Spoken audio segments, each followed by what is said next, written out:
What if the last message someone ever sent you wasn't their final goodbye, but something that arrived after they were already gone? Tonight, we're exploring real voicemail messages reported by families and investigators, messages where the voice on the recording belongs to someone who had already died. These cases have no confirmed explanations and continue to disturb the people who received them. Some of these messages sound calm, others sound desperate. All of them share one terrifying detail: they should not exist. The first case comes from Illinois in 2013. A woman lost her father suddenly to a heart attack. His death was unexpected, and police collected his phone the same night, logging it into evidence. The device was powered off and sealed. 2 days after his funeral, the woman received a voicemail notification. The message was from her father's number. At first she assumed it was a glitch, but when she listened, she heard his voice. He sounded frightened, his breathing was heavy and uneven. After a moment of static, he said he didn't know where he was. He said he couldn't see anything. Then he asked her to call him back. The voicemail lasted only 12 seconds. Phone records later confirmed that the message was sent after his death. At the exact time it was delivered, his phone was still sealed in police custody and had not been powered on.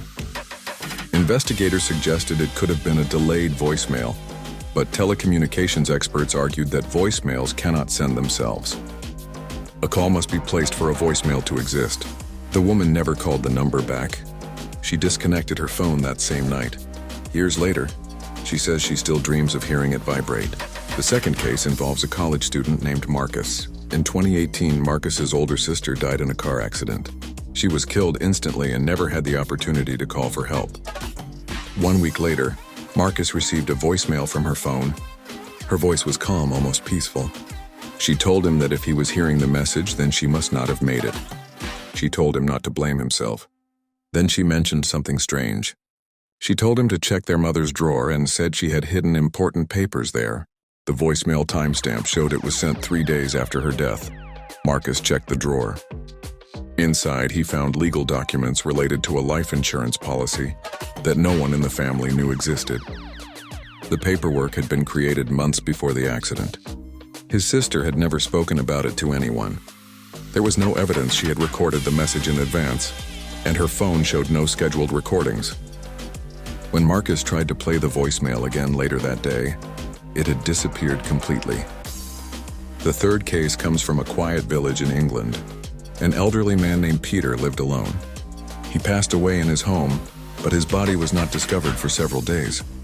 During that time, his neighbor began receiving phone calls every night at exactly 2:17 in the morning. The caller ID showed Peter's name. When she answered, she heard nothing at first, just faint breathing and distant shuffling sounds. One night she heard what sounded like whispering. Eventually, she let the call go to voicemail. The message contained mostly silence, but at the very end, a weak voice quietly spoke her name. Police later reviewed the phone records. Every call occurred after Peter's estimated time of death. His phone was found dead on the kitchen floor with no remaining battery. There was no explanation for how the calls were made. Some believe these messages are nothing more than technical errors or delayed network signals. Others believe they are psychological phenomena, shaped by grief and trauma. But for the people who received these voicemails, the experience felt personal, intentional, as if someone was still trying to reach out. If these were glitches, why did the messages sound afraid? Why did they contain information no one else knew? And why did some of them disappear without explanation? Maybe the most disturbing question is this: if the dead can leave messages behind, how many have been missed? And if your phone rang tonight showing the name of someone you lost,